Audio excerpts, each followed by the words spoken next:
Welcome to USIP ISIP, a weekly podcast with Northern Lights Winery founder Doug Bell, exploring the experiences from leaders in business, social media, and family. Now here's this week's exceptional guest.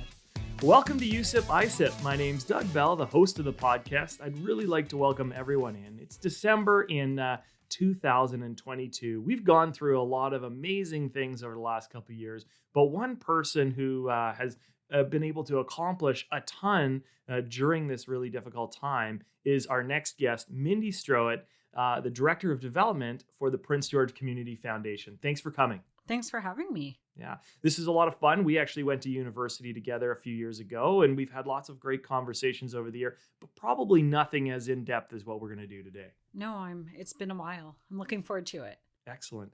Well, thank you so much for coming in, and let's get us a little bit of a background for the audience before we get started. Yeah, so I was born in Castlegar in the Kootenays.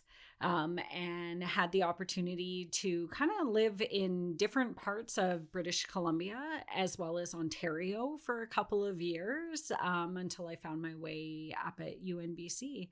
And I've been here for the better part of 20 years, which is kind of crazy to say that it's been that long, but... Yeah, there's so many similarities in the Kootenays of the province of British Columbia to the Prince George area, which people call northern BC, but really we're in the center of the province. What is it about kind of this outdoor areas that has attracted you over the years? Because even you lived in Smithers for quite a while. That's right. Yeah, I really like the small town. You know, we are avid skiers.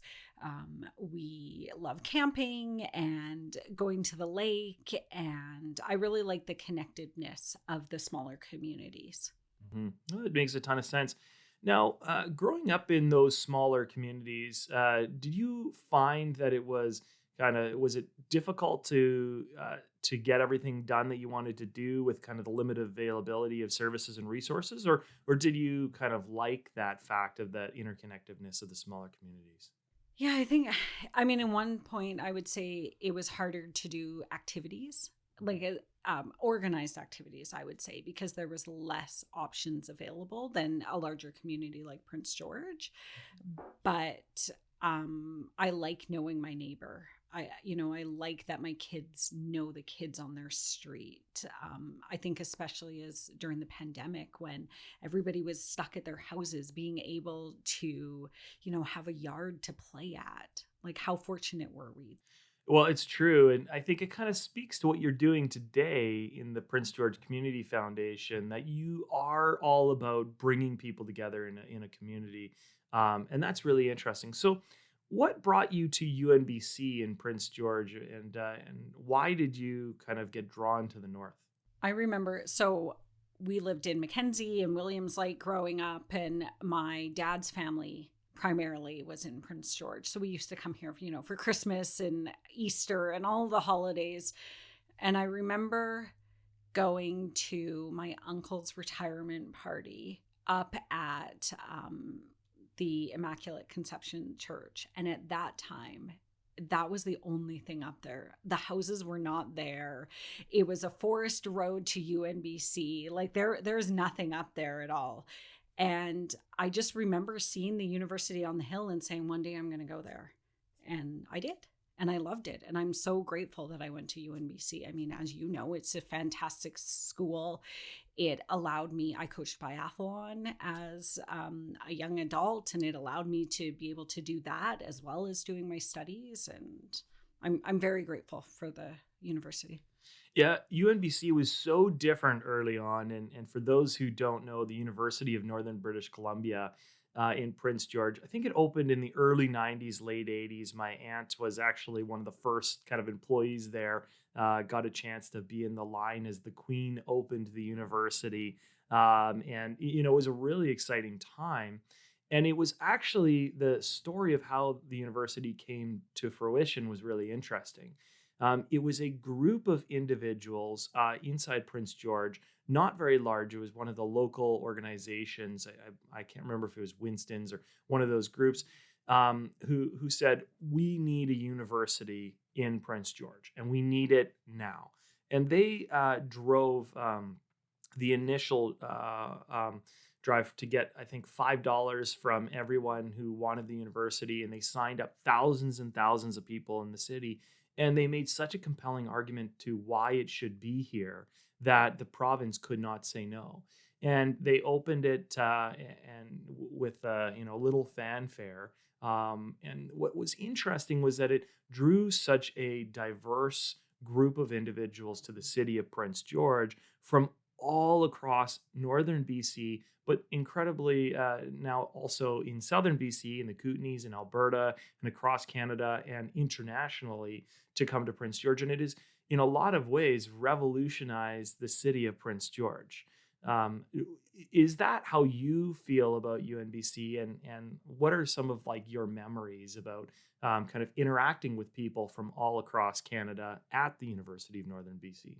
Yeah, I mean, I think growing up in smaller towns, we didn't have a lot of, I graduated high school in Williams Lake, so we didn't have a lot of international students or, families from outside of the area. So coming to UNBC and, moving into res that first day, and all of a sudden you have a roommate from Toronto and Victoria and, international students down the hallway. It was really fantastic, and it was really great. I mean, I think being able to interact with these different individuals from different lifestyles and different sets of experiences is really what is wonderful about the university. Is that I guess that's true for any university, but bringing people together, which I'm a huge advocate for. Yeah, it sure is fun to think about all the people that have experienced the city of Prince George based on the fact that we have a university here, and how many people have then chosen after their studies to stay in the area, whether it be in Prince George or Smithers, Prince Rupert, Fort St. John, because we have so much to offer. And I think it's brought so much talent to the area that we wouldn't have necessarily had otherwise. Absolutely. And I know, when I was going through university, a lot of my friends said, I can't wait to leave. I can't wait to get out. Can't wait to get back down to Vancouver. The majority of them are back in Prince George because it's a wonderful community to live in. It's, it's affordable. It's great for families. There's a lot of outdoor activities, and our community offers a lot. So. And such a volunteer base and everything as well. So what happened after you graduated from university? What did you graduate with? So I graduated with a Bachelor of Commerce with Marketing and International Business. And I was working in marketing for a couple of years. And then I like to say I fell into fundraising. I had no idea that it was a professional designation or professional career. An opportunity came up to work for Barkerville, and I jumped at it, and I've never looked back. That's so neat. We've had a few people from Barkerville recently, but tell us a little bit about that, because many people don't know what Barkerville is. Yeah, so Barkerville is a National Historic Site just south of Prince George. And it is the size of a small municipality, which I don't think a lot of people realize. So I was hired to do a $20 million capital campaign for Barkerville. And the majority of the money is in the ground. So it's new sewer systems, fire suppression systems. There's a couple of new buildings, but majority of it, you can't see it. But if we didn't do that work, Barkerville might not be there today. Wow, that's incredible. And you think about Barkerville, it's such an important historic site within the province of British Columbia. It really transports you back to the gold rush days. You can do a little gold panning there. Of course, there's all the actors that are, pretending that they were back in the 1800s. It's kind of fun, great for kids, great for adults though too. Yeah, and probably the best Chinese food, the lung duck tong. Highly recommended. It's worth going for that alone. Definitely. I've eaten there a few times. And so you kind of fell into this not-for-profit. It must have been interesting because you were relatively young at the time, trying to raise $20 million and it convinced people that this was a great idea, and that, whether it's the government or whether it's a business, they have to see kind of a return on that investment, or they have to see value in what it is that they're putting the money towards. When you first kind of approached somebody, what was that like, and kind of how did you approach it the first time? Terrifying. I would say the first time was terrifying. All of a sudden you're in a room with these, very influential people in our community. And, I'm aware that people get asked for donations all of the time. So bringing forward our case of why this was important, it was also exciting. It was exciting to share the vision that Barkerville had for its future and what that would mean for our community and the region, as well as the province. And of course, I got a couple of no's, and it was discouraging, but I will never forget the time we got the phone call from the provincial government that they were giving us $6.7 million. That probably is the best day that you just cannot, it was years and years of work to lead up to that point. And then when you get that yes, it's the best feeling. Yeah, I could imagine how exciting it would be, especially after a few no's. And I mean, one of the things I don't think the general population really appreciates is how much work that volunteers and not-for-profits do for somebody else, right? And there are, you can get paid to do this work, but not to any degree versus, if you were going into like a private sector with the same skill set. Often you're kind of taking a discount to do this hard work, which affects thousands of people.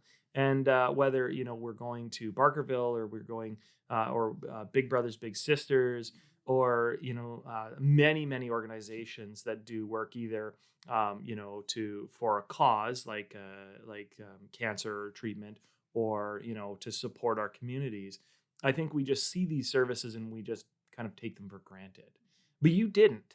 And like, was there a reason for that? Were there maybe times when you were growing up that you got a chance to use some of these services, or that you saw some of these services in action?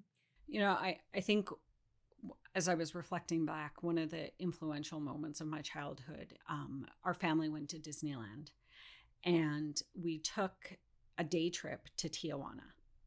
And I remember on the bus ride into Tijuana, the bus driver said, when you go, we're going to this little market where you can walk along and you can shop the shops and you can stop and have a coffee and whatever. And they said, there are going to be people panhandling, but don't give them anything or they won't leave you alone. And, I was probably 10 years old at the time. And I remember sitting at that little cafe with my parents and my sister, and this little girl sticking her hand through the little gate asking for money. And I will never forget that. I will never forget that image, and about how fortunate we are. And I have a real sense of supporting one another and helping one another. And there's so many charities in our community who are on the ground doing that work day in and day out. And so to be able to support it is, I'm incredibly passionate about it. It's so incredible. And you think about in the next few weeks, as you're passing the Salvation Army kettle campaign, and you think about the fact that they are feeding thousands of people right here in our community 365 days a year. And what would we do without them? Because there aren't enough supports just coming from the government. And should there be, I think it's really important that we're providing not just supports for people who have issues, whether that be mental or health or physical or alcohol abuse, drug abuse, that kind of thing, but also trying to catch the people before they get in there, right? So then you need those services to try and help, youths who are growing up disadvantaged, who maybe don't have great role models, trying to provide support for people who want to get back on their feet after they maybe have kind of fallen off for a few years. And so part of the challenge for a lot of organizations is picking which one do they choose and which one do they support.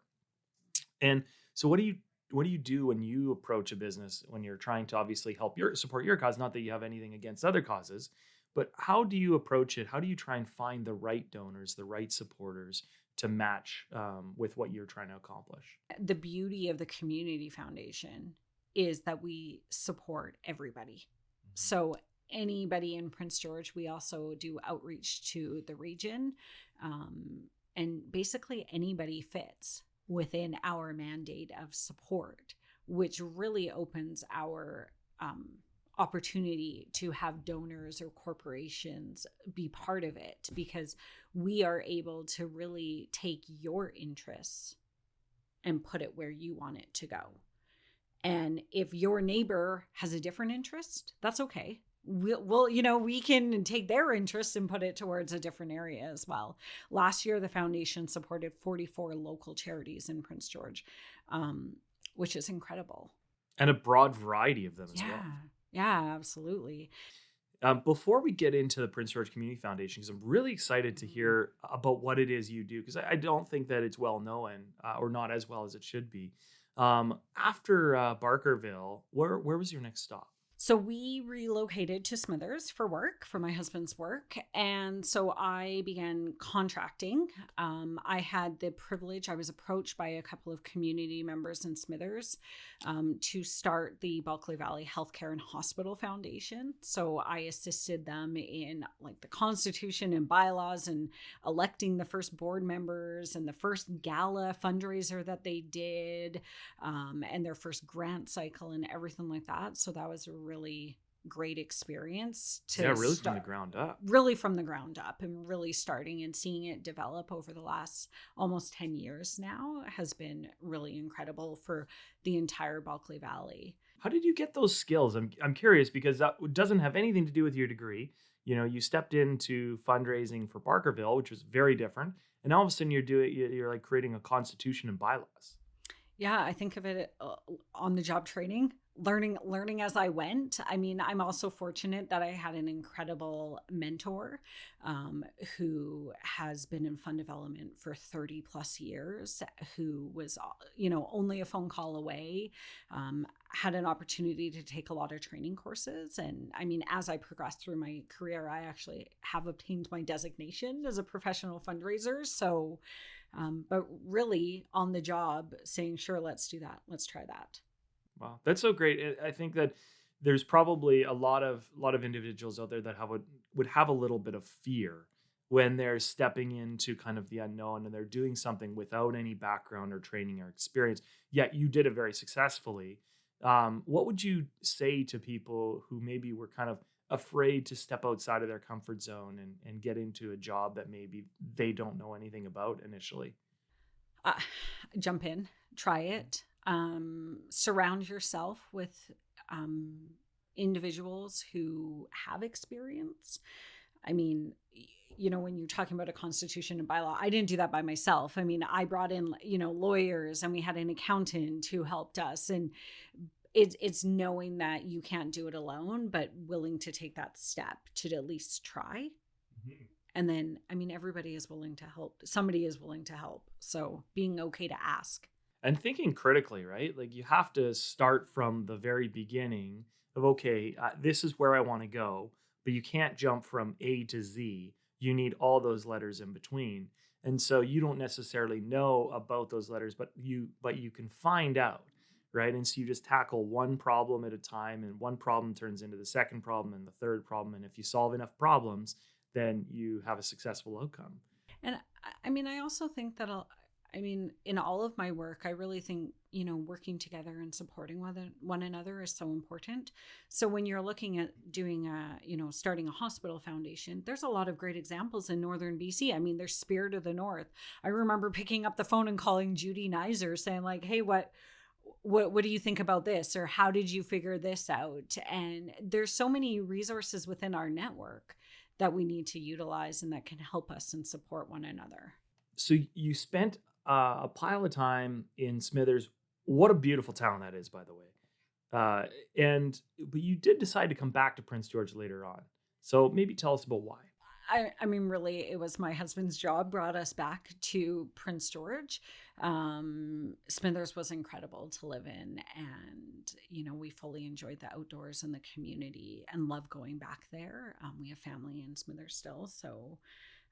But I'm happy to be back in Prince George. It's a little bit of a bigger community, more opportunities for our kids, and a great community. And you've got a nice family now, so you've kind of developed through this whole process of you developing personally in your career, of course, your husband as well, and then coming together and back to where it started near UNBC. And you got a job with the Prince George Community Foundation. So what is it that the Prince George Community Foundation does? So the Prince George Community Foundation really exists to support the community. So we provide grant dollars to the community to support in 6 different areas, which are really broad. So arts and culture, social services, health, education, the environment, and sports and recreation. So really, when you think of those 6 categories, it's like everything fits within it. We provide a lot of scholarships and bursaries to School District 57, to CNC and UNBC. And really, as our organization evolves, we're looking at those strategic partnerships in the community and really how we can support one another better to really help everyone within it. So most not-for-profits or charitable organizations have a mandate, which is quite narrow, right? This is the singular issue that we want to help alleviate or support or hopefully find a cure for in some cases. But your organization is so neat because it is such a wide breadth of options. And you have the ability with your board to make adjustments along the way based on the needs of the community so that you can funnel money where it actually is needed at that given time. And I know during the pandemic, you were able to do some really interesting things. Maybe tell us a little bit about that and how those decisions came to be. Yeah. So, I mean, as soon as the pandemic was declared and our office closed, we were really thinking, what can we do immediately? How can we support the community immediately? And we gave $60,000 right away out into Prince George to support St. Vincent de Paul's food bank, Salvation Army's food bank, and then we gave some seed money to United Way of Northern BC's their COVID relief fund to help encourage others to donate as well. And I think that really shows the flexibility in the foundation that we were able to make that decision, right away to support an immediate need in our community. We also have the benefit that we're part of Community Foundations of Canada, which is the large network of community foundations across Canada. So when the federal government announced emergency relief funding, we were able to administer it for not only Prince George, but for Northern BC. Mm-hmm. So for 100 Mile House North, majority of the communities, we administered dollars to those organizations within their communities, which was huge. Over $1 million was given out in Northern BC, and to be a part of that was really, there's so many examples of how those dollars helped those communities so much. You're in such a unique position, and this is, I can see why you're passionate about it. I can see how passionate you are about it, because when you talk about an organization that's making real change, that's exceptional. But the other thing is that you're able to kind of cut through the red tape. And so sometimes, there are different places within the community that need support faster. And they might have the ability to apply for a government grant or, to fundraise, but it can be very time intensive and you need the right people to do it. Whereas you're able to kind of jumpstart a lot of organizations, either at the bottom level or if they have a specific goal that to attain that they're getting close to, you have the flexibility to push them over the finish line. And there's not a lot of organizations that can do this. So you have a lot of responsibility too, yet the Prince George Community Foundation isn't as well known as maybe as it should be. Why do you think that is? Yeah, I mean, I always say that we're like the best kept secret in the community, and I hope that we are well known and that the community really sees the good work that the foundation is doing. But I think ultimately the work that we do is supporting the charities on the ground who are doing the work. They're doing the hard work in the community, and we have the honor of being able to support them and to um, one of the beauties of the foundation, and that I hear time and time again from organizations, is you provided us with the seed money to get started, or we had a new idea and you gave us the funding to try this out. And that's what I love. It's not about supporting all of the larger established charities, but it's also about supporting the little guys, which is incredibly important in my mind. The ones who, as you said, they don't have the resources to necessarily apply for all of these large applications, but we can support them. Do you have any special favorite projects that you've been able to support over the years, either with the Prince George Community Foundation or in another one of your roles? Yeah, so there's so many. I think during the pandemic, one outside of the community that really stands out for me is we had a small community in northern BC who ran a food bank. And we approved a grant for $15,000 to support their hamper program. And when I emailed the lady saying that they had been approved for this funding, she called me and she was crying on the phone because she said, we have a meeting tonight where we were going to decide whether or not if we could stay open or not. And because of this funding, we can stay open. And like, how wonderful is that?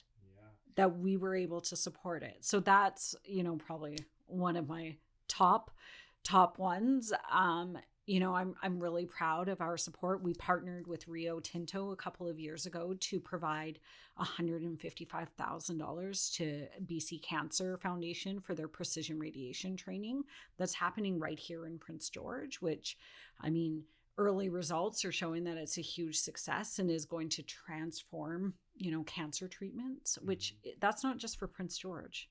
Yeah. That research is going to impact people around the world. So that's really exciting. That in particular, that is a very exciting project. I know I was a small part of it in the fundraising, but I know it is so difficult to choose a project.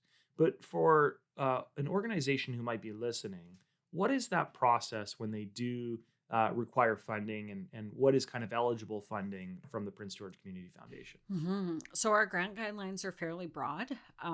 So I really not going through them all right now, but I would encourage people to go to our website and check out the grant guidelines.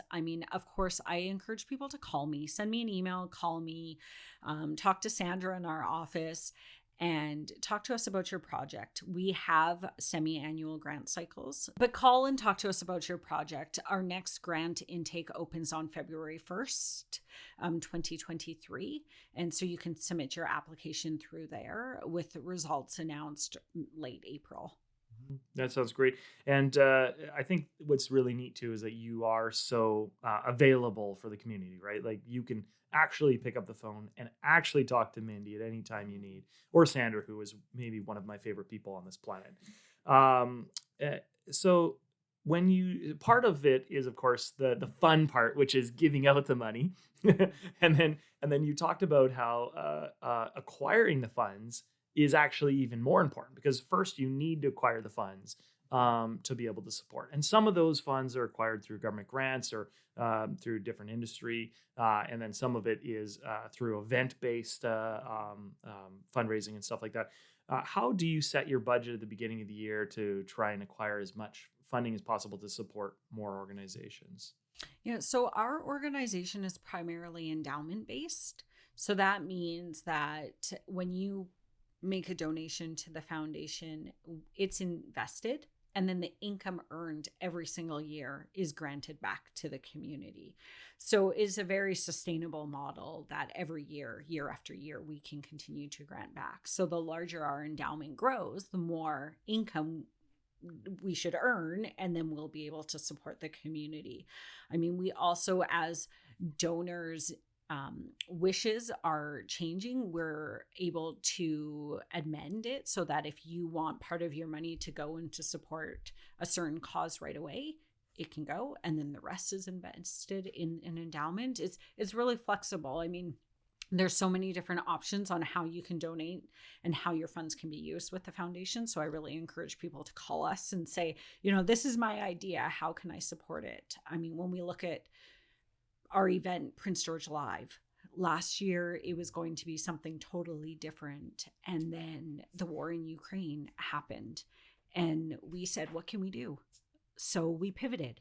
And all the funds that were raised at that event went to support Share Hope and the work they're doing in the community to support Ukrainians coming to Prince George. That fund is still open. So as we know, by the end of the year, we're going to have 200 Ukrainians in our community. And we're continuing every single day to accept donations to support that. And they're going immediately to Share Hope to support the work that they're doing. That's incredible. And another great example of taking a cause that's needed right now and making a really quick decision. But I also really love that organizational format because so many different groups, they need the funding right away. So they accept the donation and then that gets used for goods or services or items at that moment. But the way that you've set up this organization, when you donate, you're not just donating today, you're actually donating perpetually over a really long period of time. So that $10 that you're putting in might end up to be, support $100 or $1,000 worth of goods, services, and supports for the community. So, I mean, I think when you're considering where you're going to put the money, that is a really impactful message that people need to often understand. What is kind of the future looking like now that you've kind of settled into the role? You've been in there for a few years. You've developed out a really nice structure. But how are you going to make decisions in the future that are going to continue to grow your organization in terms of influence and support for the community? Yeah, I think trust-based philanthropy is a large conversation that's going on around the world right now. So really looking at evaluating how we make our grant decisions, how we work with charities in the community, and what are the future partnerships and opportunities for the foundation. I'm always on the lookout for what's the next big project that the foundation can be a part of, and how can we invest our dollars differently to support our community even more. Because I mean, I'm all about supporting our community as much as possible, and so that's something that I'm always looking at. What is that next possibility? And are you also trying to kind of now mentor other community foundations? You talked about how it's a broad group. You are now a leader within that group as well and recognized as such. Have you started to kind of step into that mentor role for others? Yeah, so I mean, a large part of the Prince George Community Foundation that we didn't really talk about was that we actually manage 17 regional community foundations are actually part of our foundation. And so they're in northern BC and the Cariboo, and a lot of them don't have staff. So we are that resource for helping to support them with, whether or not if it's fund development or granting, we're there to support them. I'm also looking nationally at how we can support other community foundations around the country because, I mean, as I've said, I sound like a little bit of a broken record, but I mean, I'm all about supporting one another, and I want us to grow collectively. It's not about competing with one another. It's about supporting one another. And I think the better all the charities do, the better we all do. It's absolutely true. Mindy, you're such a refreshing guest to have because you have such a great outlook on life. You really see the best in everybody. And I also think you're an incredible mentor for women, for charitable organizations, for young people who are doing great work in their communities. And I really thank you for everything that you're doing. Thanks for having me. Well, this has been another episode of You Sip, I Sip. Thank you, Mindy, for coming in today. And until next week, cheers. Cheers. Thank you for listening to You Sip, I Sip. Please hit the 5-star rating and leave us a review. If you'd like to learn more about Northern Lights Winery, text us at 604-670-4046. or visit us on social media at Northern Lights Winery.